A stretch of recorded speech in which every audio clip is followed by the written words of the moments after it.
All right, good afternoon. We will call the General Law Subcommittee, Subcommittee number 1 to order. Would the clerk please take the roll?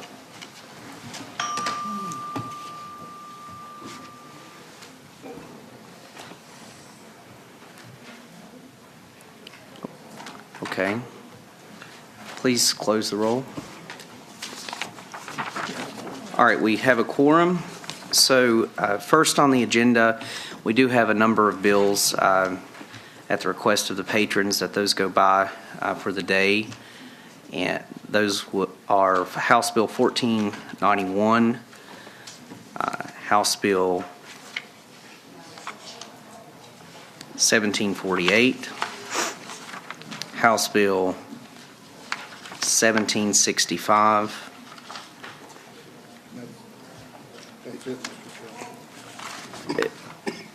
No, and we do have an additional House Bill 1813, but there are a number of people here to testify on that bill. So what I'd like to do first is just take those first bills that I mentioned in a block. Do we have a motion to take those by for the day? So moved. Okay, we have a motion and a second. Second. We have a motion and a second. All in favor say aye. Aye. All opposed? Okay. All right. First, we have Delegate Wilt, House Bill 2133. Thank you, Mr. Chairman and committee members. Before you is House Bill 2133. It clarifies that the state fire marshal or his designee is the authority having jurisdiction over state-owned buildings, properties, or structures for purposes of fire safety and fire prevention in accordance with the Virginia Statewide Fire Prevention Code. Mr. Chairman, that's the bill. Okay. Thank you, Delegate Wilt. Before we take any comments from the public, do we have any questions from the committee members? Okay. No questions from the committee members. Is there anyone here in person who would like to speak in favor of the bill? Anyone here to speak opposed to the bill? Okay, and I do not believe we have anyone signed up online to speak, so I'll entertain a motion. Move to report. Second. Okay, we have a motion and a second. Please vote.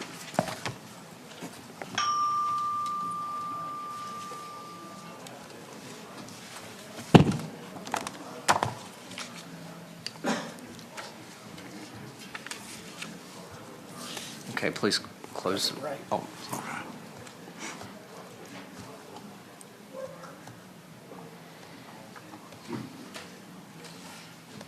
okay. All right. All right. The bill passes 7-0. I vote yes. Yes, correct. We've got you recorded as Thank you, yes. Mr. Chairman, committee members. All right. Thank you. Okay. Delegate Davis, House Bill 1810. Yes, sir, Mr. Chairman. Mr. Chairman, House Bill 1810 may look familiar. It's a free speech bill. It passed off the floor of the House of Delegates with the help of Delegate Adams last year almost unanimously, passed out of the Senate almost unanimously, subsequently ran into a minor problem. So it's back this year with a small amendment, but basically what this bill does is it says that any employee of the Commonwealth shall not be penalized by their employer for expressing their opinions on rules or positions during public meetings, during public comment periods, and gives that same protection to local employees at the local level as well. The only change that we made from last year is we excluded when it came to expressing the opinions inside of with a General Assembly meeting or state corporation meeting, but that's the bill. Okay, thank you, Delegate Davis. Do we have any questions from the committee? Okay. Delegate Adams. Thank you, Mr. Chair. So the way that I read this bill, so tell me if I'm wrong, that it removes protections if state employees are speaking in a personal capacity as a member of the, in front of the General Assembly as a member of the public in a personal capacity. Is that correct? So I wouldn't say it removes it. It holds it to status quo. So in the status quo, any employee of the Commonwealth can be penalized for making comments during, or I can't say can be, but they have been penalized for making comments in public hearings, whether it be here, State Corporation Commission, local governing bodies, that sort of thing. This says that no one can be penalized, but it does not extend that protection to state employees when speaking in front of the General Assembly committees or state corporations. So I wouldn't say it removes the protection, because that protection doesn't exist today except by First Amendment rights. It just doesn't extend the protection in this bill to them implicitly. Okay, any further questions? All right, anyone in person to speak in favor of the bill?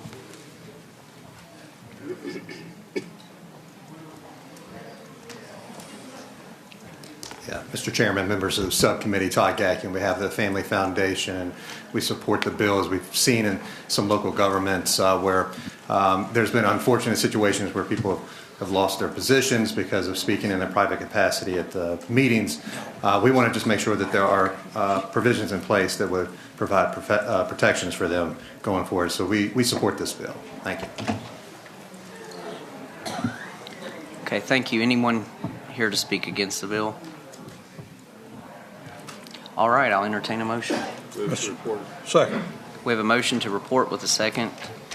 Please vote. Please close the roll. Yeah, Delegate Adams. Thank you, and Mr. Chair and Delegate Davis, and I appreciate the conversation we had last year. I think my concern remains that a private citizen can't be protected when having its most basic right of expression in front of the lawmakers of the state. And so, unfortunately, I'm going to have to vote against this, but I wanted to say why. Sure. No, and I appreciate that, Mr. Chairman, just briefly. I don't necessarily disagree with you, Delegate Adams, but we're trying to extend all the protections. We got 99% there, so the protection that doesn't exist today for that small group still doesn't exist, but we didn't take anything from anyone, but I can appreciate your thoughts. There comes Buddy. Okay, thank you. We have a motion to report and a second. Please vote.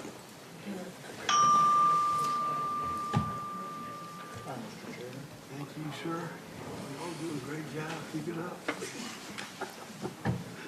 All right, the bill passes 4-3. Thank you, Mr. Chairman. Thank you, Delegate Davis. Mr. Chairman, would you like to assume the? I reckon Okay. so. You're doing great. I mean, how many bills have we knocked out so far? Yeah. Everybody, I don't want to mess up. I don't want to mess up a good thing. Yeah. Oh, here's Buddy. Actually, I got a bill coming up too, I believe. Yeah. I think that's you right there, Buddy. Oh, he took your agenda. Here, no, here we go. Let me mark what's finished. All right, this is my bill.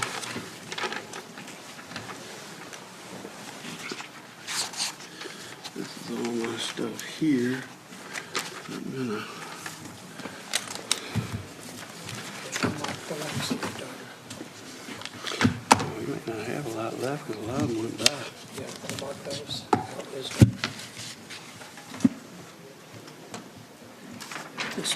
This is going to be PBD after testimony. Okay, so we're gonna take it up. Take it up and then pass it by. That was my understanding. Okay. Let me find my stuff here.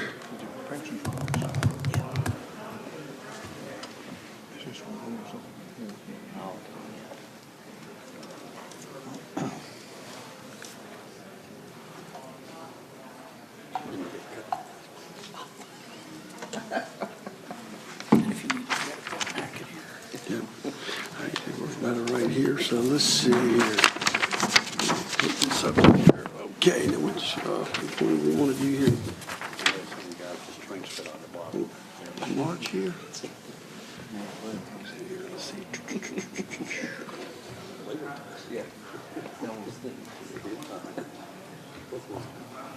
Yeah.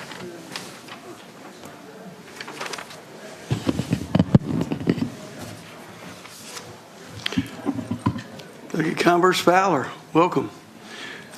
I apologize for being a little slow on the uptake here, but I was. That's okay, Mr. Chair, thank you. Thank you. Mr. Chair, committee members, HB 1498 is a bill that I had brought up in 2019. It was left in committee. And this bill is really simple. It just makes an exemption for persons who whose activities are confined solely to removing unwanted hair by the use of strand thread. Now, this is you guys might have, noticed my wonderful eyebrows. The last 5 years I've been here, they're pretty great. But the way that happens is through a threading process. It's a process that happens usually in Asian communities. Thread is used to shape your eyebrow and remove the unwanted hair. Right now, it requires a full cosmetology license, where you would have to go to cosmetology school and get all the training. But just as in the law on lines,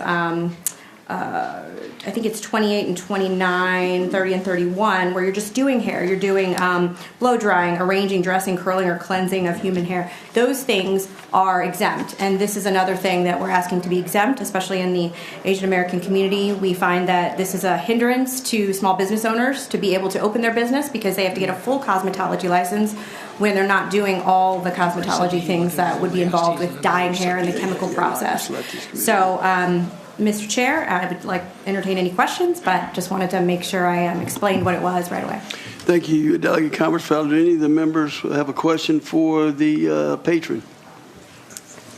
Yes, Mr. Chairman. All right. So let me make sure I understand this delegate. So you said that there was other means, blow drying and things like that don't require any licenses. Well, what businesses provide that? Because generally, I would think if you're going into a salon, whether you're doing your nails, your hair, and all that, that would kind of be under the same umbrella. So I'm not familiar with I've never had it, so okay. But wouldn't that be a concern for maybe some health issues there, or sanitation issues? There have been no sanitation issues that have come to light at all with any of the cosmetology. The ones that are certified. There's one in a mall near in my city where they have their own not station. They have their own place in the mall that they do the threading, but they have to have the full cosmetology license. But all they do is threading. So they're all blowout bars. They're called blowout bars. We have one over by Town Center where I know Delegate Davis works, and they actually just do blowouts, which means they wash and dry your hair, and it's just a thing women do, to mostly women, to go and get their hair done, and that's all this simply is, except for it's to the eyebrows, and it's not to your hair, so not to the hair on your head. It's like waxing, but it's not waxing. There's no chemicals involved. Okay, and thank you for your response, Delegate. So is there anybody here from the Department of Professional Occupation who would maybe enlighten us or have any concerns maybe with this? I'm not sure. I just see that the eyes and whatever the techniques are, that could be possibly a health risk. So if somebody could speak to that. Good afternoon, Mr. Chairman. Mitch Pallas, Director of DPOR, and we do not have a position on this bill. Okay, all right. Thank you, sir. No other questions, Mr. Chairman. All right. Any other back from the crowd? Well, we have, I think, online here, Mrs. Megan Forbes. Are you there? Yes, Mr. Chair, I'm here. Good. Well, what have you got to say? Thank you, Mr. Chair. Thank you for the opportunity. Mr. Chair, thank you for the opportunity to testify today. My name is Megan Forbes, and I'm an attorney at the Institute for Justice. We're a nonprofit public interest law firm that's based in Arlington. We work to protect civil liberties, including economic liberty, primarily through occupational licensing reform. And we support House Bill 1498 because it will remove licensing barriers for threaders in the state. Threading is a safe hair removal technique. It does not involve chemicals or dangerous devices. Threaders simply use their hands and a single piece of cotton thread to remove hairs. Right now, 20 states exempt threading without issue. A 600-hour esthetician's license is not needed to perform this service. And in fact, aesthetics programs rarely teach threading. And when they do, it's often not enough to provide instruction to where a person can take that skill and use it when they get out. Threading is a cultural practice. It comes from South Asia and the Middle East, and it's passed down from generation to generation between family and friends. Licensing threaders doesn't provide any more protection to consumers. It only creates barriers. We ask that you please support this bill so threaders in the state have every opportunity to thrive and grow their businesses. Thank you. Thank you, Ms. Forbes. We appreciate your testimony. Thank you. Any other questions? All right, the chair will entertain a motion. Second. All right. Yep, open up the book.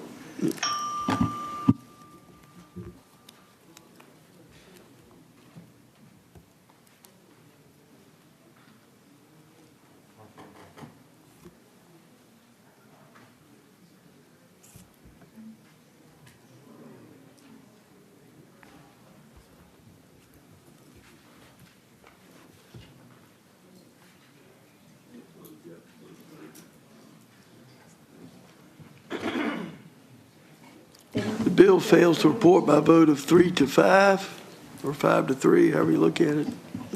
Thank you, Mr. Chair. AC. Good evening, Mr. Chair. I have House Bill 2256. I'm going to give a little basic what it does, and then I'm going to ask Glenn Oder to come and explain the rest. He's the director of the FMA. So basically this provides for security cameras on the grounds of Fort Monroe. We've been having recent activities of the criminal nature, mostly vandalisms, things of that nature, and we think that this would really assist in that. And I'll bring up the director at this time. Welcome. Well, it's good to be here. Could we go back to Chairman Warfield? Bill seemed to pass under him. Yeah, welcome, former Delegate Oder. Thank you very much, Mr. Chairman. Yes, this bill does two things, both of which we actually think might actually be in the legislation, but this removes any ambiguity and clarifies it. I'm going to start with the consumption fees. One of the challenges of Fort Monroe is we are legislatively mandated to be economically sustainable. That's a big challenge. We have 2 million square feet of buildings and very little income for those. And so one of the ways that we do this is with charging rent and so forth at buildings for utility fees and things like that. All of those are within our legislative act. Now what we're doing is we're signing deals that are 40, 50, 60, 70 years long, because these are developers who are going to be doing long-term leases at the Fort Monroe, and that allows them to actually use historic tax credits, which is going to make your buildings viable for redevelopment. There's very little value in those because there's so much work that needs to be done on the buildings. But yet, when the building is there, the building is also going to be benefiting from the common area maintenance at Fort Monroe. And so the opportunity now is to charge consumption fees on the retail and lodging components. And these are in the lease with the developer, so there's no hidden fees here. The best way to describe this would be like if you went to the Homestead or you go to some of the other historic sites. When you pay your bill, there's an extra added fee to it that provides for historic preservation, and it provides for the common area maintenance and so forth. And so what this bill does, it allows us to include that in our long-term leases with our developers. It's disclosed fully up front, and they would be agreeing to that, and it's a way for us to supplement the revenue at Fort Monroe when we do that. It is not going to be a big financial needle mover, but every little bit helps when we move forward. And the reason it's not a big mover is we don't have a lot of retail or lodging at Fort Monroe. The second thing is security cameras. Much as Delegate Cardoza said, we have a real issue with vandalism. I can tell you that one act of vandalism alone that we had was when somebody all night long stole copper gutter at Fort Monroe. It's not just the fact that they stole the copper gutter, it's that it is historic fabric that is irreplaceable. You can buy new copper gutter. We spent about $100,000 replacing that copper gutter, but it looks like it used to only newer, but it's not the historic fabric. And so we have an MOU with Hampton. They patrol the property. We also have a private security guard now who drives around the property. But working with the Hampton Police Department and quite frankly with other state agencies, they've said to us that cameras would be a very effective way to do this. And by inserting these cameras in special places where we have vandalism and crime, we actually will be tying those cameras in with the Hampton Police Department. So the Hampton Police Department will be observing those much like they do across the City of Hampton. The other thing that this bill does, it actually says that we will be monitoring those cameras according to state law, which is laws which have been passed in the past. So I'm here to answer any questions that you have. That's the essence of the bill, and we hope that you'll help Fort Monroe today with these bills. Let me know if you have any questions. All right, thank you. Does any of the members have a question for the patron? Mr. Chairman, Anybody in the public like to opine on this great legislation? Mr. Chairman, I move to report. Okay. All right, you can open up the book.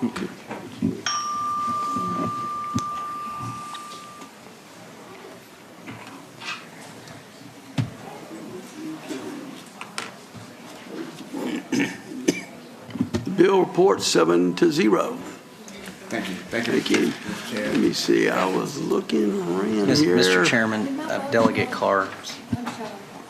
Push the button. I voted.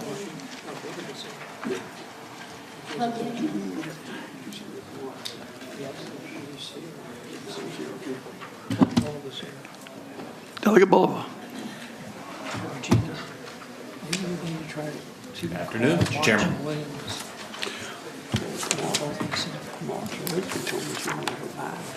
Oh, she did? Yeah, I had it written down. There was going to have testimony. Yeah, no, she's going. That's what Ms. Morphy.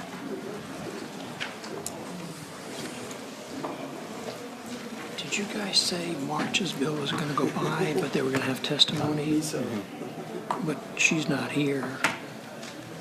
So I don't know, he's thinking about it, he should just pass it by. She came in the last meeting and told me she wanted to go by.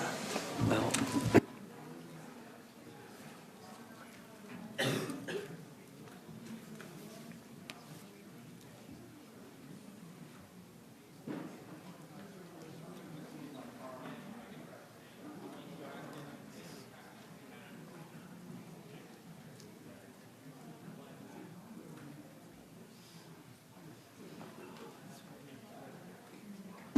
Delegate Boulevard. All right, thank you very much, Mr. Chairman and members of the subcommittee. This is House Bill 1633.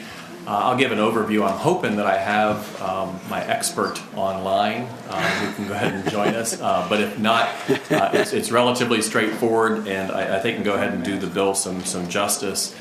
One of the strengths of our system here in Virginia of regulating contractors is the Virginia Contractor Transaction Recovery Fund. And for those of you who are familiar with that fund, it does help customers who have incurred losses, and I'm just taking this from the website for it, for losses through the improper or dishonest conduct of a licensed residential contractor. And so this is a fund that's not supported by taxes. It's actually supported entirely by assessments that are paid by licensed contractors. So under current code, in order to be able to access this fund, a person needs to have been awarded a judgment by a court of competent jurisdiction against the contractor. And so that's kind of the gateway. So you can't get to that fund unless you've gone to a court. The court decides in your favor, and you go ahead and bring that documentation back to the Transaction Recovery Fund. The issue that this bill is seeking to address is that actually a growing number of residential contractors are starting to use mandatory arbitration clauses in their contracts. And so rather than going to court, by contract, they must go to an arbitrator. And since a judgment from an arbitrator is different than a judgment from a court, that could actually interfere with a person's ability to access that fund. Mandatory arbitration has been around for a long time. Certainly not in a position to argue the pros and cons of mandatory arbitration, but it is starting to grow within the residential contracting community. And I think most people who go ahead and sign a contract aren't going to know that by having that mandatory arbitration clause in there that they're potentially and inadvertently locking themselves out of being able to access things like the recovery fund. And so that's what this bill does. It just solves for that problem and makes sure that a customer can be protected and access that fund, whether the judgment is through a court or whether it is through an arbiter. I will say that it's not a huge problem yet. This is kind of one of those rare opportunities where we have an opportunity to get ahead of the curve and just make sure that the Code of Virginia is clear in this regard. I'm happy to take any questions, Mr. Chairman. Thank you, Delegate Bullivan. Does any of the members of the committee have a question for the patron? Mr. Chair. 1 second. I think we have Mr. Let me see. Bozoff wants to provide some testimony, so please, we welcome your testimony, sir. There he is. Can you hear me now? Yes, we just barely. Can you speak up a little louder there? Certainly can. Is that better? Yes, sir. Thank you. Okay. Thank you, Mr. Chair, for the opportunity to speak on this proposed bill, and I would like to express my sincere appreciation to Delegate Bullivan for sponsoring it and being so very responsive to the concerns I raised. My name is Isaac Bozoff.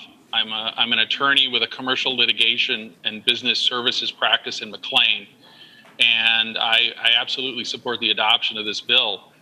Most of my clients are business owners. Many of them are in the building industry, and occasionally I'm retained by an individual who has a dispute with a business.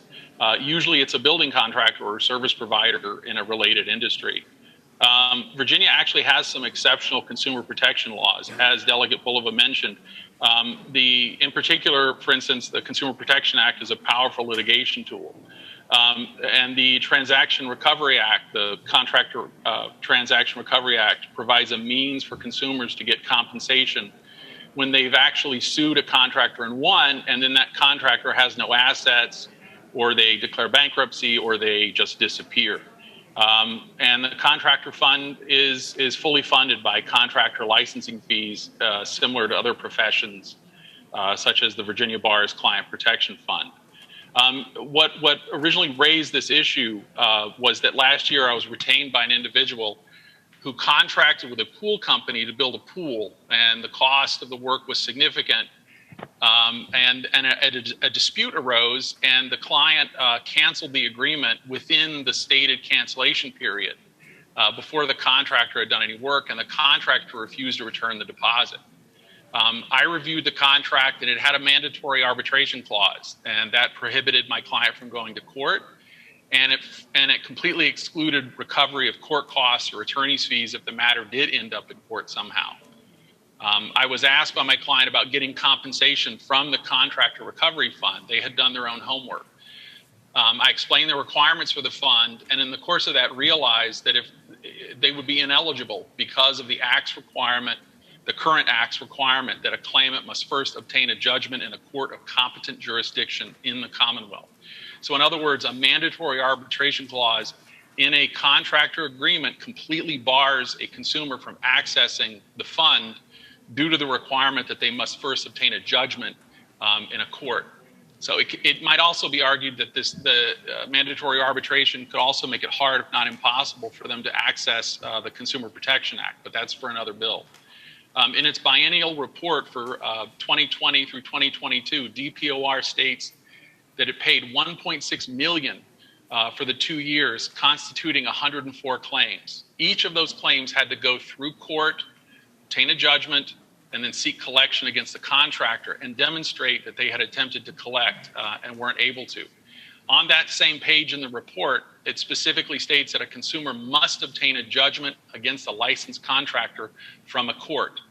Every single contractor's contract that requires mandatory arbitration is another consumer who, under the current code, cannot access the recovery fund. And as you all likely know, and as Delegate Bullivan mentioned, mandatory arbitration clauses are becoming much more common.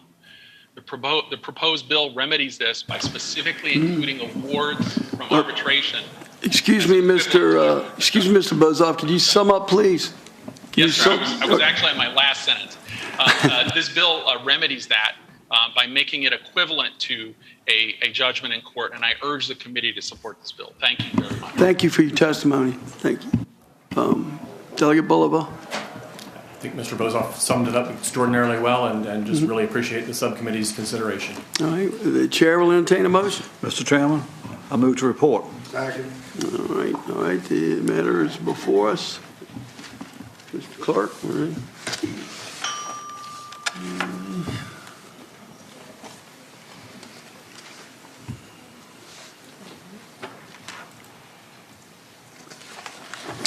All right, on the bill, reports 8-0. Close the roll. Mr. Chair, I Thank you. really appreciate your time. Thank you. All right, let me see here. We got left here, we got Robert. Delegate Williams? Yeah. Thank you, Mr. Chair.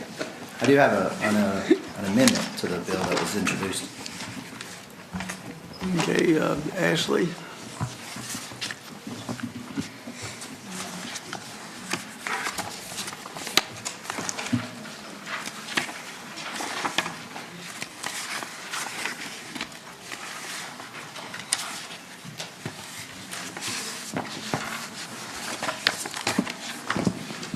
Mr. Chairman, we're posting that online right now for your review.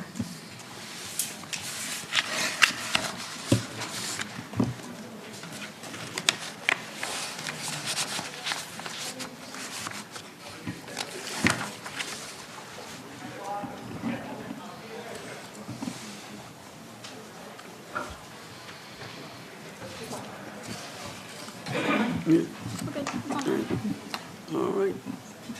Did everybody have an opportunity to look at the amendments?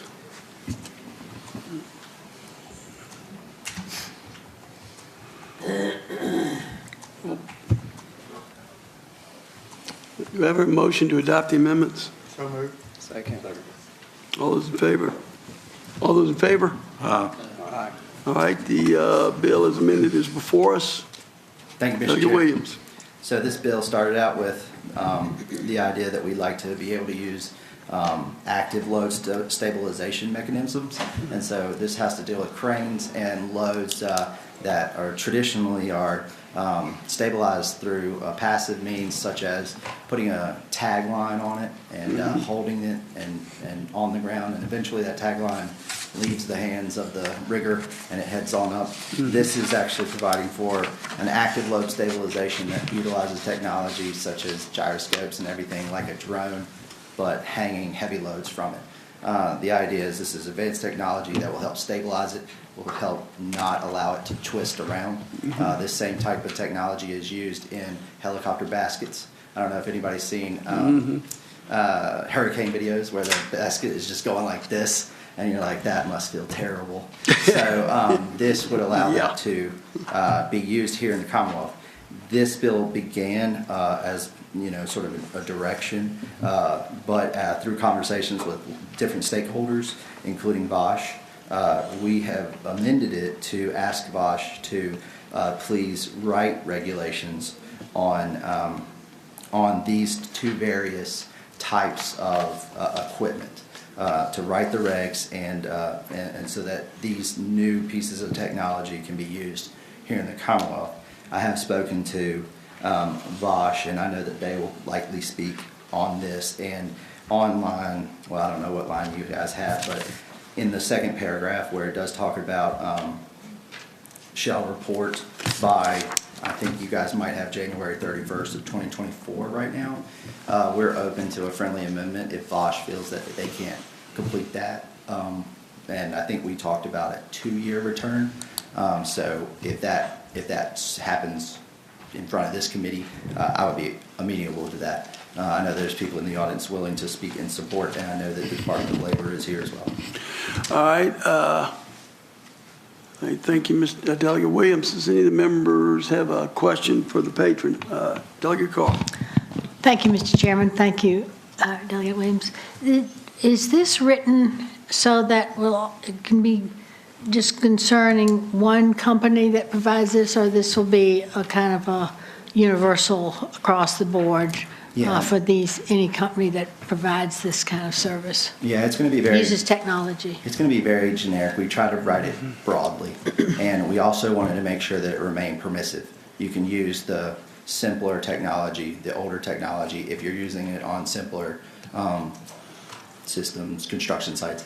If you want to go on way up high and use this technology, it's going to be available to you. There's multiple companies out there that use this type of technology, so it would not say only one type of company could do that. As long as it's categorized, which we try to define active load stabilization, as you see there, computerized control and human input. So with this technology, they actually stand not below it, but near it to watch the loads go up, and they can control it a lot like a drone with, like a remote control. But to your question, it would not pick one winner. Okay. Delegate Runyon? Thank you, Mr. Chair. And speaking about to the delegate, I appreciate we've had some conversations all week long, and I actually, in my business, we've operated cranes and the such before and with the old style technology. So I do want to applaud the delegate and those folks that are involved in this for bringing forward to have the discussion. So I'm very comfortable with it. It's permissive. I believe that it can improve safety but to make sure that we understand what we're doing is we're asking the Virginia Department of Labor through the Virginia Occupational Safety and Health folks to promulgate regulations as opposed to impose this system currently. And so it'll give the industry an opportunity to address any concerns that may appear that have not appeared yet. And so again, I applaud you for moving this thing forward well, Mr. Chairman. I would also offer a motion at the appropriate time.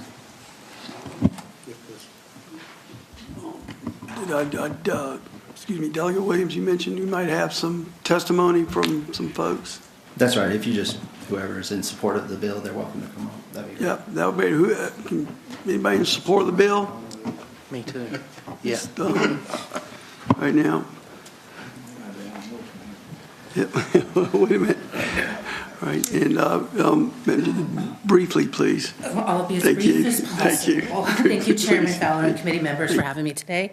My name is Angela Driscoll. I am the Director of State Government Relations for Vita Inclinata Technologies, a company that designs and manufactures intelligent load stabilizing systems for the construction and industrial crane operations, as well as military and civilian rescue aircrafts. I'm here to urge your support for House Bill 1392. Okay. The use of taglines in construction and industrial work sites is not only outdated, it's frankly dangerous, and these date back thousands of years to the building of the pyramids in Egypt. And even though safety-focused technology and solutions for crane operations have certainly evolved, the very regulations governing these have not. Okay. And by allowing the use of load stabilization technology, HB 1392 will help to continue to drive crane operation safety and innovation, but more importantly, it will provide companies with the value of choice to determine tools, technologies that will dramatically reduce or eliminate the risk of crane-related injury. So we urge you to support 1392. Thank you for your testimony. Thank you. Yes, sir. Thank you, Mr. Chairman. Chris McDonald on behalf of the Associated General Contractors. Just wanted to thank the delegate. He was really receptive to our concerns early on. I think this bill has become a bigger lift than he expected, and really are grateful for the work he put in and no longer have any issues with the bill. Thank you. We appreciate the joke there, and thank you for your testimony. Got a motion. All right, we have a motion? Move to report.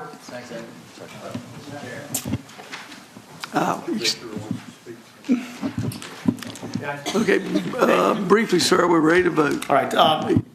Good afternoon. Thank you, Chair. My name is Gary Pan. I'm the Commissioner for the Department of Labor and Industry. Okay? And we all want what is safest for employees as well as employers, and we want to do what's right for business. But the new load stabilization system, it may be the safest and the best approach, okay? But this process and this proposal bypasses the current methodology in regards to how to accomplish this and get it into regulation, right? There are a number of different options. One being variance, okay, where an application by business that wants to use the technology is submitted to the DOLE, all right? The second area has to do with we need to demonstrate that it's safest for its employees, and its use would be allowed for all circumstances on that project. This is actually a quick way of doing it. Let me comment here that other companies would need to apply for variances if they want to use this technology, and that would also be a quick approval process. This would also lead to a regulation if there are a significant number of variances that are approved. So that's one area. I do want to clarify in regards to how VOSH's involvement is in this situation. VOSH could help potentially draft regulations, but ultimately these type of regulations would need to be approved by the Safety and Health Codes Board. All right, so just want to clarify that. Applications, a second methodology could be that petitions are submitted to the Safety and Health Codes Board. In this situation, applications would be submitted to the board by businesses or groups of businesses to amend the current standard to include load stabilization systems. This would take about, because of promulgation of the regulations, over a year, if not two. It may conform to the time period that the delegate is talking about. Ultimately, if this were to be submitted to the Safety and Health Codes Board, then it would potentially apply and be allowed for all businesses throughout the Commonwealth. So the DOLE actually opposes this bill as it's written and suggests these other options be considered. Thank you. Thank you. Delegate Williams. Mr. Chair, may I ask a question of Commissioner Pant?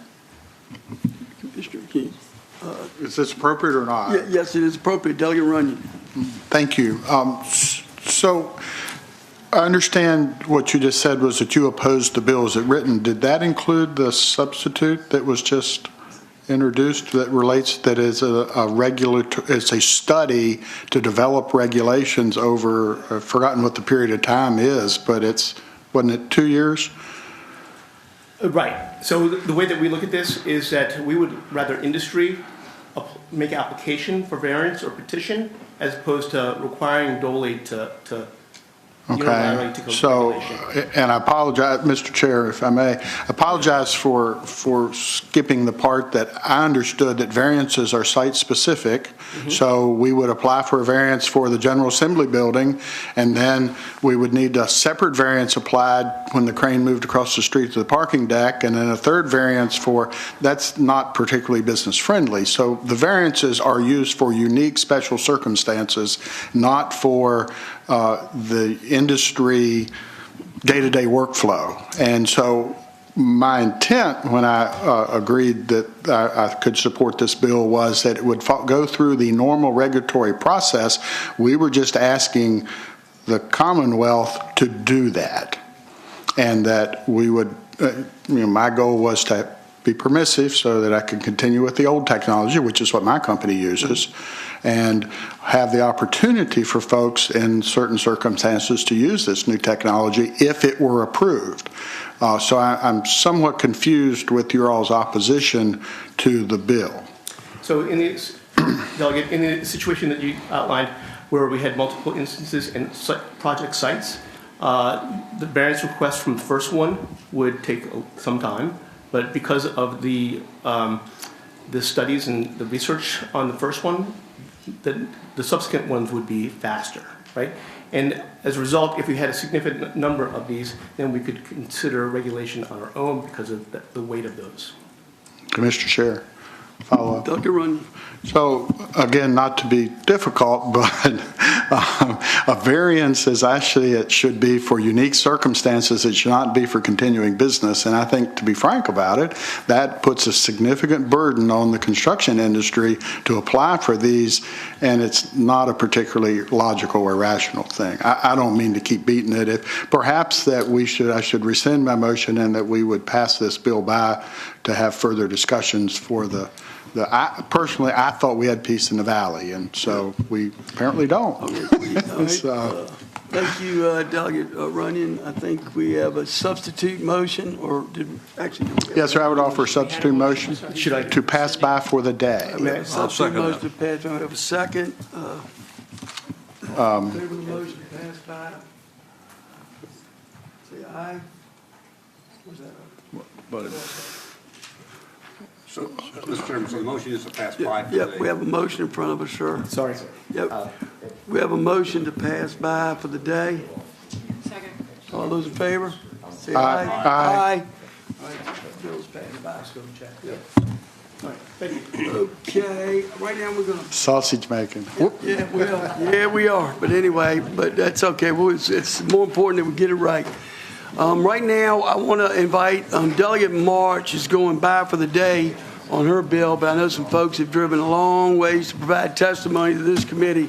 And so we're going to invite, so I think we have some members from Fire and EMS to provide some testimony related to House Bill 1813. I'm sorry. Yep. So for 1813, please step forward, state your names. Good afternoon. My name is Glenn Dean. I'm representing myself on this piece of legislation. Beginning in 2008, there have been 11 attempts through the General Assembly to dilute the Code of Virginia and statewide fire prevention code to allow all manner of consumer fireworks in Virginia localities that have not adopted more restrictive provisions through the enforcement of the fire code. As you may recall, the fire code may be enforced at a local level, and based on the last survey I did in November 2015, 83.1% of the state's population residing in 37.9% of the state's land area have the services of a local fire official. The rest of the area is taken care of by the State Fire Marshal's Office. Within those local enforcement areas, 55.8% of the population residing within 10% of the state's land area have more restrictions on fireworks than the minimum set forth in the Code of Virginia and the statewide fire prevention code. This bill strips that authority away, which can be a dangerous precedent on many levels. While some may claim these figures are out of date, I can assure you with a high level of certainty that the margin of error is well within 3%. This bill also seeks to establish a law enforcement fund wherein money is obtained by imposing a 12% retail sale and use tax of fireworks, the proceeds of which would be, quote, used solely for the purposes of providing compensation to law enforcement officers in the Commonwealth, end quote.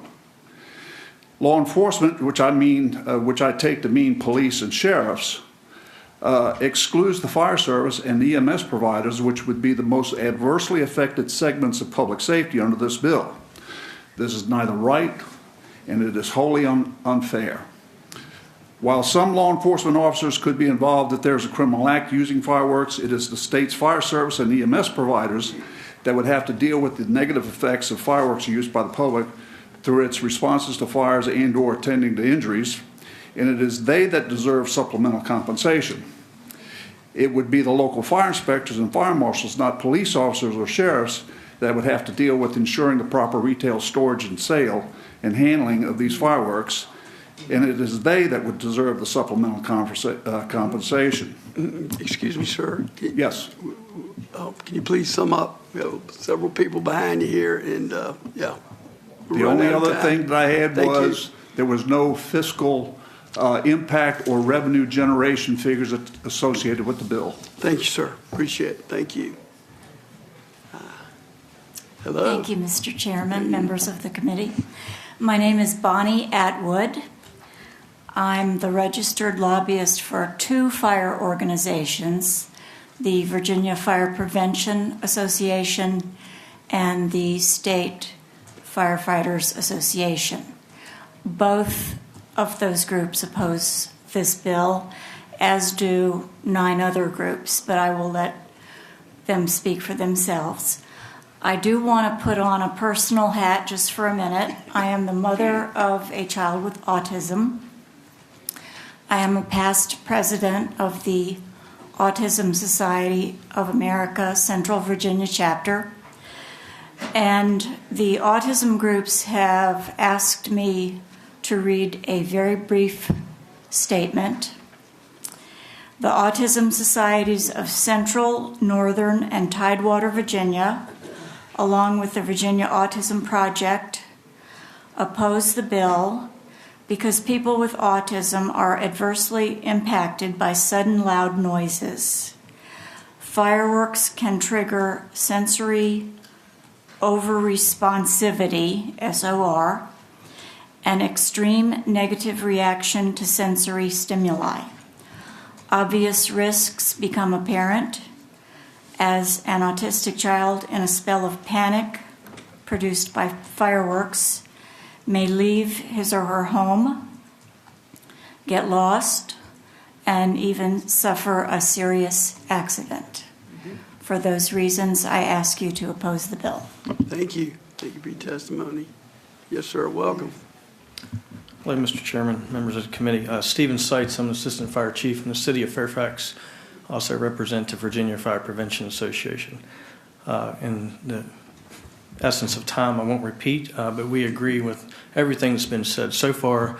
I would certainly add to it another element of the bill that we are concerned about is that it removes all types of fireworks from when there's a person or persons that would manufacture, use these devices or have in their possession. Specifically, commercial grade fireworks are listed as can be exempted.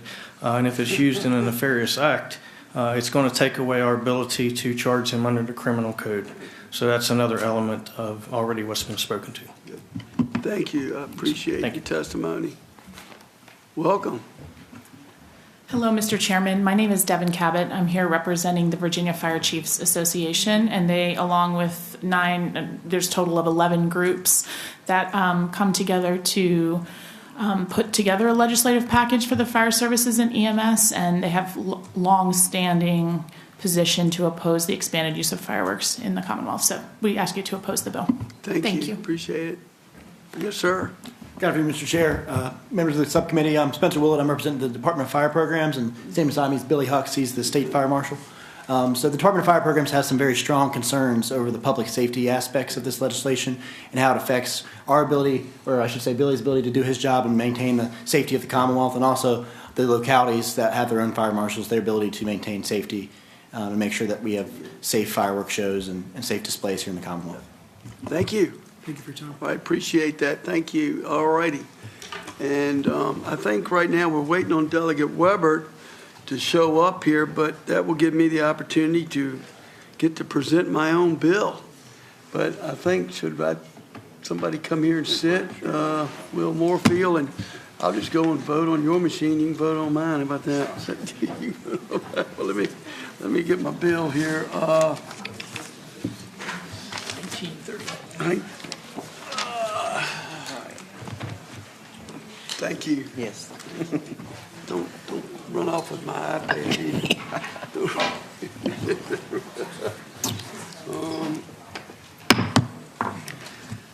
Okay.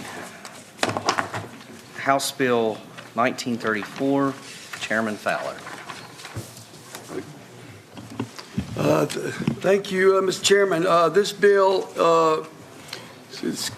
basically what this bill does is it's very simple. It just requires any agency that estimates that a proposed regulation will have an adverse impact on economic growth or increase regulatory costs by more than $500,000 within 5 years of its implementation to advise the Joint Commission on Administrative Rules, the House Committee on Appropriations, and the Senate Committee on Finance and Appropriations no later than 30 days prior to the next regular legislative session. The bill requires the Joint Commission on Administrative Rules to review such regulation and issue a statement containing the Commission's findings and provide that no such regulation shall be effective if such regulation conflicts with any joint resolution expressing the sense of the General Assembly with respect thereto. And that's, of course, from the summary of the bill. And what the bill is intended to do is just to allow an opportunity for the General Assembly to stay kind of in the loop for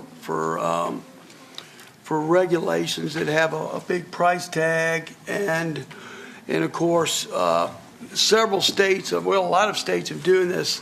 Some of them had a requirements as low as $250,000 and things even lower. So I did not, in this bill, I did not want to create such a low threshold just for a lot of reasons, but most notably, it would provide more work for the various committees to wade through all that stuff. So that's where I came upon the $500,000 figure.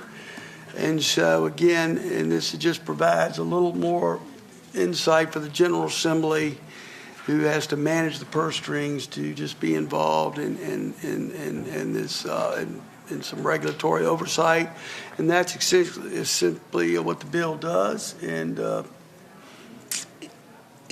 would, if there's any questions, I'll do my best to answer them. Okay, Delegate Adams. Thank you, Mr. Chair. I guess my first question is, where did the 500K trigger point come from? I have a couple questions. Yeah, well, that just came from, I just picked it out of thin air, basically, because what I found, Delegate Adams, is that it varies all over the country, and because of we're tying, having to require oversight, I didn't think it would be a good idea to set the threshold too low. And so again, but obviously, if people think that maybe the figure should perhaps be a little bit higher, I mean, I would certainly entertain an amendment. Mr. Chair.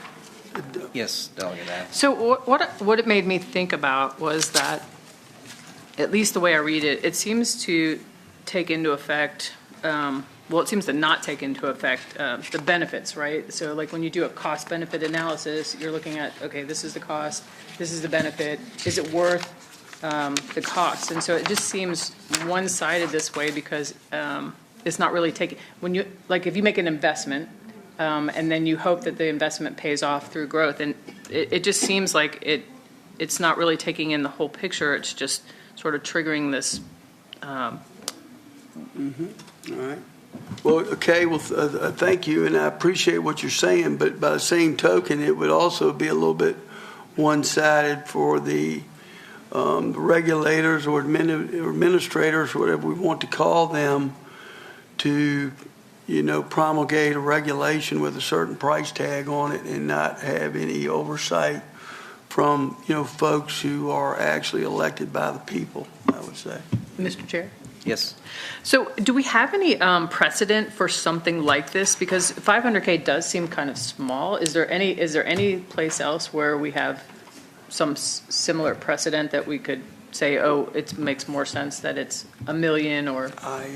Well, obviously not here, and I don't have all the paperwork in front of me, but it's this is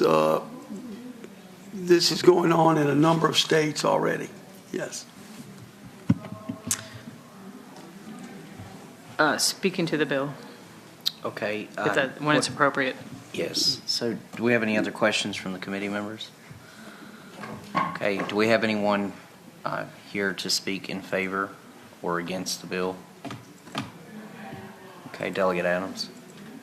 Thank you, Mr. Chair. And I guess my thought is I understand what you're trying to do completely, but if it's an arbitrary decision, might it be better to get an analysis for what would be appropriate, and then we could come back and make that regulation, maybe like a letter or something that would say what is reasonable or something like that? Again, I appreciate the question, and I would just respond by saying it's the process which is the most important thing. The process is not arbitrary, but perhaps the figure is, and so again, if the committee would like to perhaps increase that number to another figure or whatever, I think, we could certainly entertain that. Mr. Chairman, I may have a suggestion. I think that if we move forward on the bill today, that would give you enough time, and Delegate Adams an appropriate amount of time, I would think, to determine what that figure may be. Mr. Chairman, I'd be glad to be more than willing and happy to work with Delegate Adams to come up with a more, a better figure. Okay. Well, I'll entertain a motion. Mr. Chairman, I move to report. Okay, we have a motion to report with a second. Please vote.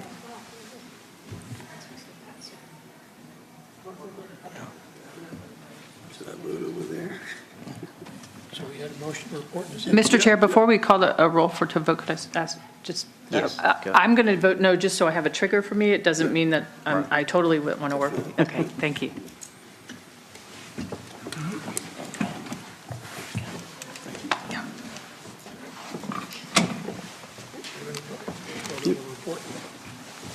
All right, the motion is to report the bill.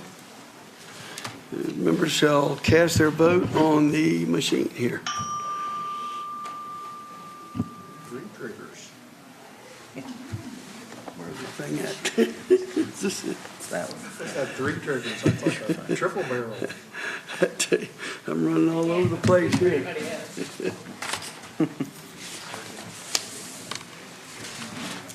We can close the roll. The bill reports 4-3.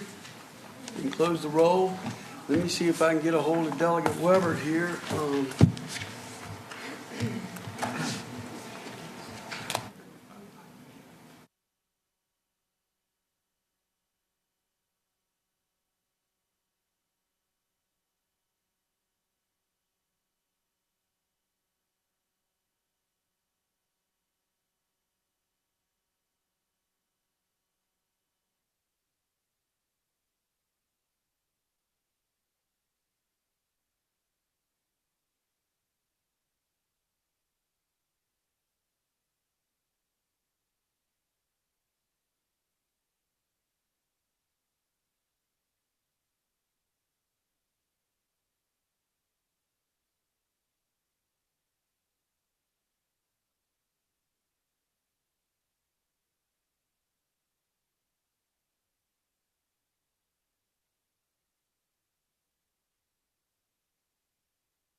Anybody got a bugle? I'll ring that too. Oh, we got it. Here we go. Let me see. Delegate Weber, I believe you have a couple of bills in front of us. So which one is your pleasure here? If I could, I'd like to start off with 2347. Okie dokie. That would be the Department of Budget and Planning bill. Okay. If I could bring it up here. Let's see if I can.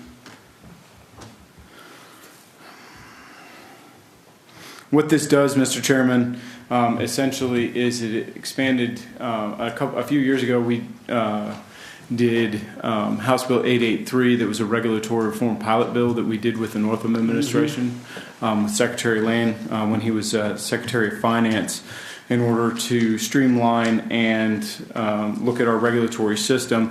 What this bill does is it expands beyond that to the rest of the executive branch. But there's a couple of key differences. The differences in it, like when we did 883, was we set some standards at 25%. They had to get certain regulatory requirements. What this bill does is it allows a lot more leeway to the executive branch to look at that, but it also asks them to streamline things too, such as forms, et cetera, but also to look at regulatory requirements. And that's what the bill does, Mr. Chairman. Thank you, Delegate Weber. Does any of the members have a question for the patron? Delegate Adams. Thank you, Mr. Chair. My question is, I'm trying to understand the need for this. It looks like it codifies EO 19, but we already have a policy in the state that where regulations are reviewed every 4 years. And part of the reason that occurs is that there's public participation and transparency. And it seems like, if I'm interpreting this correctly, it's almost redundant. I mean, we already have a process of review. So I was curious about that as my first question.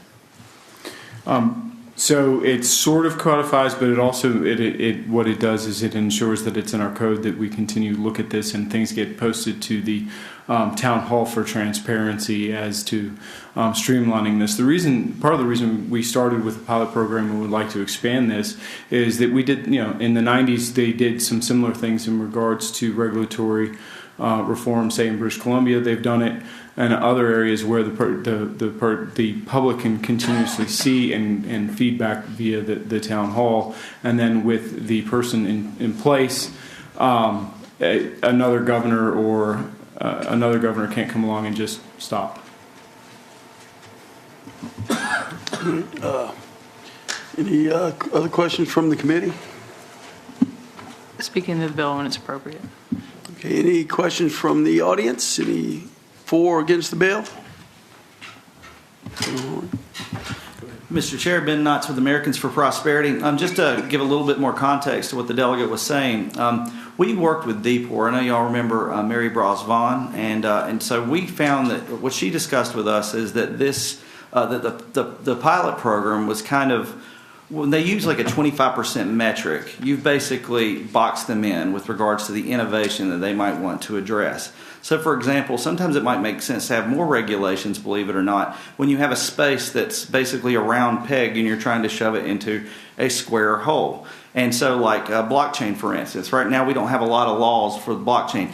To streamline how they regulate that, it might make more sense to have more definitions and more regulations so that people can actually see where that is in the code. And so what the previous program had done was kind of just say arbitrarily 25%'s got to go, where they needed an outcome-oriented approach. So this bill was actually amended, or it was created with consultation of what was the best approach based on some of the feedback that we got from some of the bureaucrats that felt like we were just cutting regulations for no purpose. So this gives it a more outcome-oriented approach, and in some ways it kind of scales back the executive order because it's more outcome-oriented, if you will. And we support the bill, and we hope you will too, and appreciate your time. Yes, sir. Hi there, I'm Caleb Taylor. I have Taylor Consulting. I actually worked on the development of this bill with Mary Braun and a number of economists who focus on regulatory burden, et cetera, and how to make that a lot easier. One of the things that Mary brought us, kind of pursuant to your question, Delegate Adams, was that the regulator, she flat out just said, there are a lot of regulatory requirements that the regulator doesn't actually have any say in because they're mandated in the law. And she mentioned that there wasn't actually even a mechanic for them to go and have that addressed. And that's part of what's in this bill is, we already have the 4-year we have the 4-year plan where the public can be involved. This allows legislators and regulators to work a lot more closely together, where the regulators can come and say, you have this mandate that is no longer necessary by our estimation. We needed to get addressed. Please help us do that. And I think that creates an opportunity for these regulators to be a lot more efficient in the way that they're doing things and the way they're building these things out. So we've got something for the public, we've got something for the regulator, we've got something where both of these groups can engage with the legislator in a much more healthy way. And I think that this will kind of help in that regard. We thank you. Mr. Chair, can I ask him a question?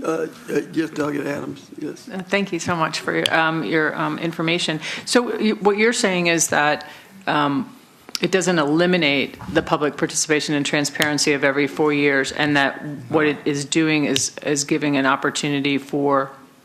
Could you restate what it's? Yeah, this isn't replacing that process at all. What this is doing is supplementing that process from a different perspective. That process was specifically designed for the public to be involved in that conversation. This process is specifically designed for the regulators to be more involved in that conversation. Because they themselves, when I sat down with Mary Braun and said, how did the pilot program work for you? She was very positive about the outcomes of the pilot program. I said, if you could change something about the pilot program to make it more effective, what would you do? Her number one thing is, I need to be able to talk to the legislators. I need to have some kind of mechanic by which I can go to a legislator and say, these mandates that we have right now are ineffective because the world has moved on. And they need to be adjusted in this way, or this is the estimated way that we would like it to be adjusted. What do you think? And so this program actually gives them that mechanic where they can go into the committee, directly into the committee, and just say, please help us with this. We're stuck, and this isn't helping. Yes. Can I ask a follow-up, Mr. Chair? Delegate Adams.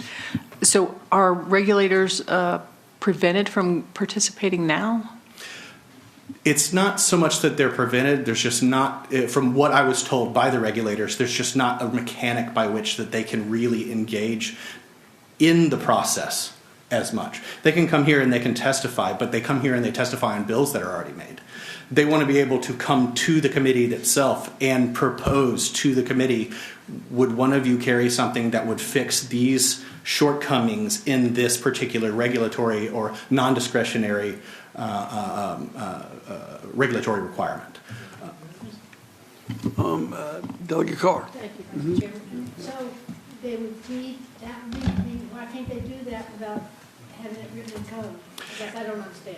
Yeah, I understand too. That was exactly my question. Why can't you just go and talk to them?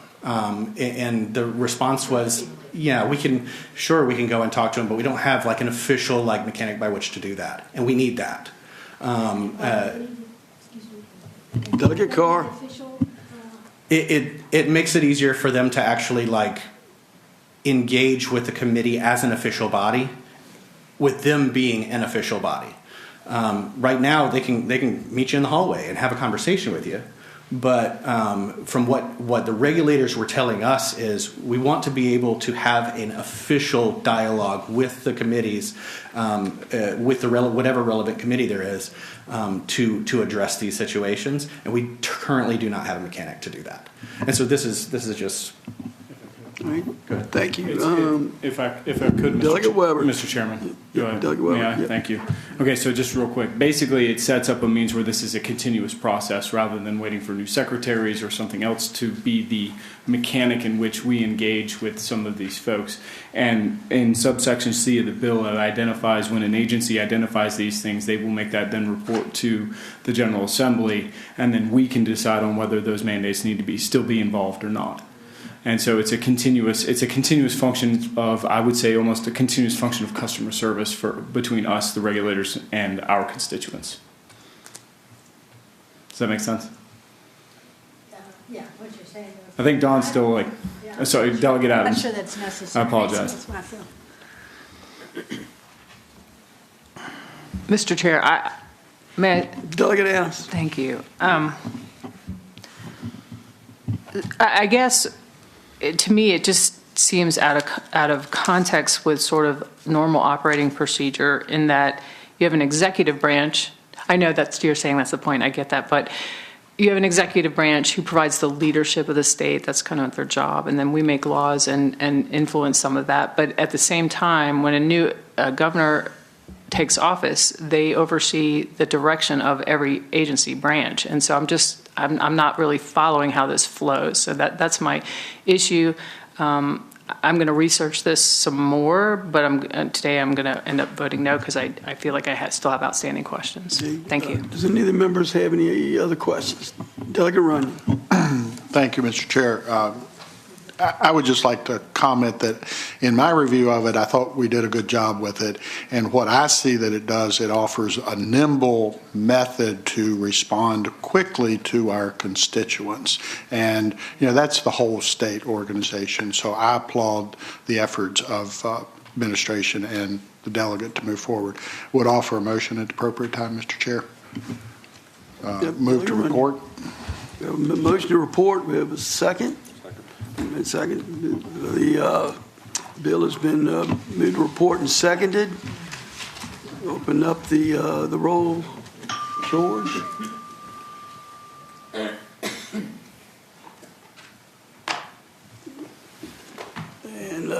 And close the roll. The bill reports out by a vote of 4-3. Thank you, Mr. Chairman. Obviously, we have some some work to do with Delegate Carr and Delegate Adams and Delegate Jenkins.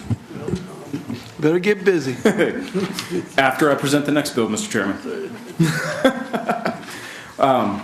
Mr. Chairman, before you is 1758, which to some has affectionately been known as the Regulatory Sandbox Program. There are a couple of other states that have implemented this. Getting the policy right in emerging technological innovations is essential. A lack of regulatory clarity often hinders attracting cutting-edge industry. Too often, legislators like myself don't have sufficient evidence or proof needed to change a regulation. This is why other states have done so. West Virginia, North Carolina, Washington, D.C., Hawaii, Colorado, Utah have created regulatory relief sandbox programs of various levels. Getting the policy right in emerging technological innovations is essential. First, here's what they do. It creates an application process for a business to temporarily apply for regulatory relief, to offer a product and service that is clearly innovative in nature of the product or how the product is delivered. The application is processed by the Office of Planning and Budget, which will appoint a director who will coordinate with applicable agencies and the Joint Commission of Administration for administrative rules regarding whether the waivers are necessary and in the public interest. The applicant must provide sufficient protections for consumers who participate in the program, and the applicant must give regular reports on the progress of approved applicants. This bill's protections are equivalent to those required in other states with sandbox programs.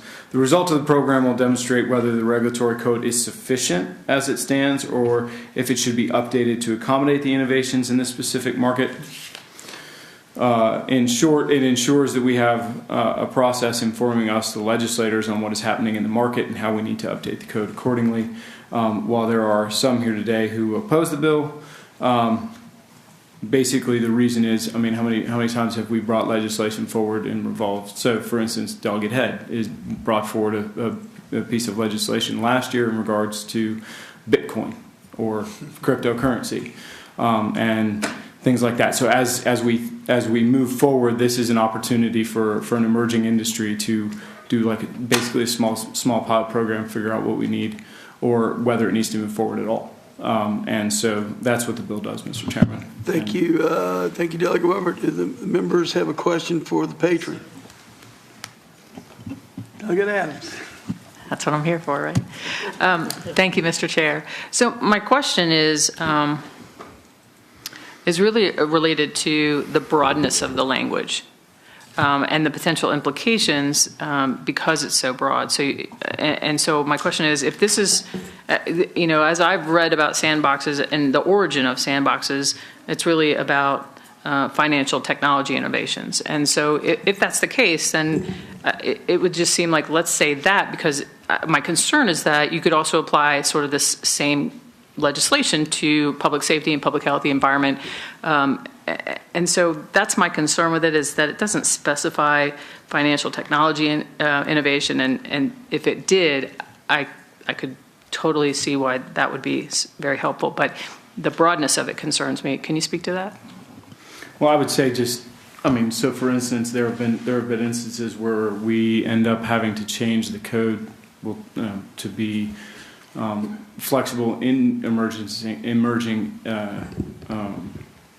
technology. So for instance, a couple of last year or the year before, Delegate Hodges carried a series of bills when it came to new technologies for stream bank erosion and things like that. And so I would say that the broadness is to encompass a number of other areas in which we can make improvements. Technology today is rapidly evolving, and so we need at least a system that is as flexible as our technology seems to be growing, and our economy. Delegate Adams. Thank you, Mr. Chair. Gosh, that thought just went right out of my head. Okay, well, I have a thought, maybe. I'm not going to. No, I understand. Has that ever happened to you? Dang. I mean, again, the way I read this bill, Delegate Weber, it just provides an opportunity for a new, innovative, some type of idea or product or something to get into. To get to the marketplace faster, basically. Is that kind of fair? That is one aspect of this legislation. All right, thank you. It came back to me, Mr. Chair. My thought. You ready? It came back to you. All right, very good. She wrote it down real quick. Yes, I would bring it. I do that on a regular basis. Thank you, Mr. Chair. My question is, in the current form, this is a new agency that's being created. Is that changed, or does that continue to be a new agency? Oh, there's a substitute? There's a substitute, Mr. Chairman. That's great, because I was getting ready to ask you that question, I think. But anyway, substitute, Ashley? I apologize. There's a substitute. Mr. Chairman, it's I almost posted left mine out online on now. the I think bill Delegate over Adams here. did that on purpose. It's posted online now.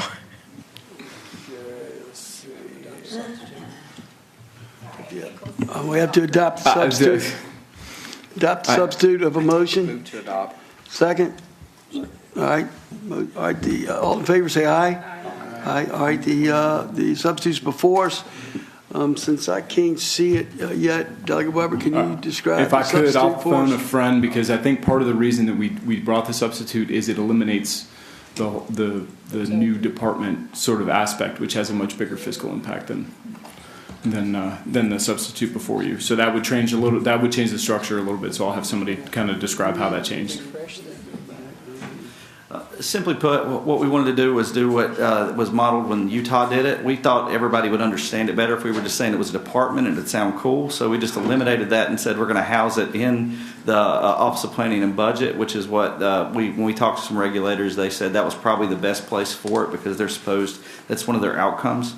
And then we wanted to make sure that there was some legislative input, so we included JCAR in that conversation with the agencies, so that there was more input on when there was an application. So there will be hopefully a broad spread of excitement about what was being done, because that's clearly being innovation.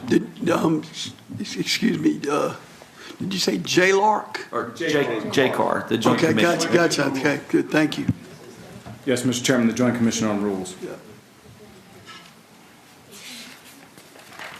I think it's done. All right.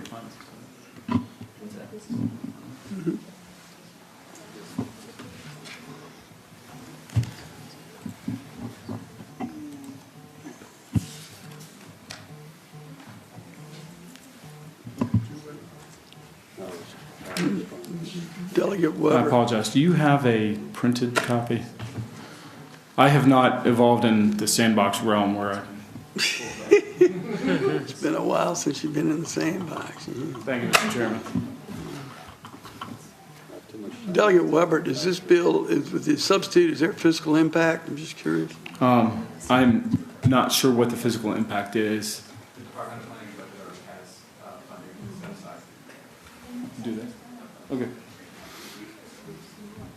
The Department of Budget and Planning has money set aside, so I believe it can be absorbed. So Yep. I'm not sure. Yep, well, if they say I'm they not have gonna, it. I'm not going to say yes or no, but yeah, I'm not sure. If they about say that. they have the money, then that's good enough for me. I'm not sure, Mr. Chairman.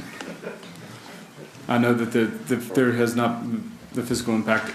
Part of the reason we did this was to change that, to make sure that there wasn't. All right, do you want to offer some closing arguments? Delegate Weber? Well, Mr. Chairman, as stated, I would just say that this other states have implemented sandbox programs, including our neighbor in West Virginia. I think Utah has a very good example of how this can be done in order to attract new businesses and at least provide a small semblance of regulatory flexibility in order for us to be able to regulate these new industries as they come forward and become part of our economy. Very good, all right, thank you. We have, can I call the witness? Oh, for sure. I was going to say we have Have you read the- I'm gonna have to get you a call, sir. Let me get this out of your way. Hey, all right, welcome. Good evening, Mr. Chairman, members of the subcommittee. Emily Francis with the Southern Environmental Law Center. Thank you for the opportunity to provide some input. I want to thank the patron and his office for the conversations that we've been having today, so thank you very much for that. Our concerns should probably come as no surprise. We have concern over the wide open nature of the exemptions to state law and to state regulation that are possible in this program for up to 2.5 years. And of course, the potential risks and the impacts to public health and the environment is really what is central to the value of the concern that we have. So currently, as written and as amended in the substitute, we ask that you vote no, and we'll obviously continue talking with the patron at his office about the bill. Thank you. All right, thank you. And Delegate Adams? Yes, speaking to the bill, Mr. Chair. Okay. Sandbox, this idea of a sandbox is a really great idea when it's done well, and it turns out to be not such a great idea when it's done poorly. But again, my biggest concern remains that it is so broad in scope, and if it were really a safe space for financial technology innovation, that would make a lot of sense, and it would give us one very defined area in which to explore this. But because of the broad nature, I'm going to have to vote no today. But I really do think the sandbox structure is a good one when it's done well. And so I wish that it was more tailored. Thank you, Mr. Chairman. Mr. Chairman, if I could, I have another person here to testify. Some final testimony. Thank you. Thank you, Mr. Chairman, members of the committee. My name is Greg Leffel. I'm the executive director of the Virginia Blockchain Council. We're a nonprofit organization that focuses on innovative technologies like blockchain, digital ledger assets, and digital assets as well. We have members across the Commonwealth that are very interested in innovation. They're business owners, they're entrepreneurs, they're industry professionals that want to see innovation happen in a framework within Virginia, and we feel like this bill does that. We wholly support it, and we thank you for your attention. Thank you. Yeah, Mr. Knotts. Americans for Prosperity, Ben Knotts. I did want to just give you a little bit of clarity too. We have sandboxes all across the country, and we have not had one approval of anything related to environmental. Like that's a huge thing. This bill is about technological innovation. And the reason we have this broad is because what's going to happen is you're going to have multiple industries that are going to come and say, hey, we need a sandbox here, which we've seen across the country.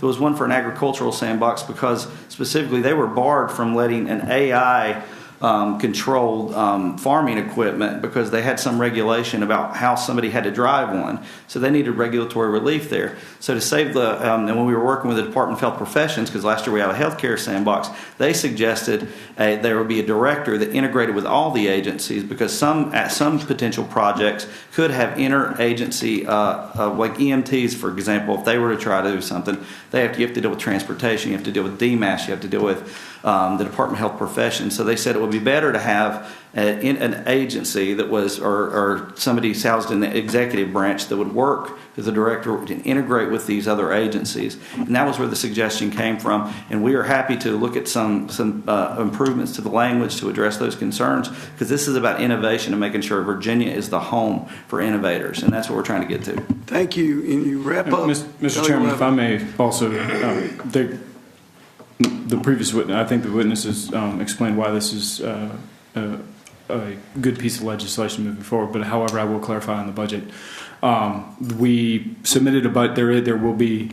It will need a budget amendment. We put in a budget amendment for the previous before the substitute. So the budget amendment that was proposed is actually more than what the substitute's going to cost. So unfortunately, if approved, we'll have to go upstairs. Okay. All right, so so that we're clear. I think we need a motion. Move to report. And refer. Report and refer? Yeah. Okay, is there a second? Second. We have a motion to report and refer. All those in favor of the motion can express it on the electronic voting machine.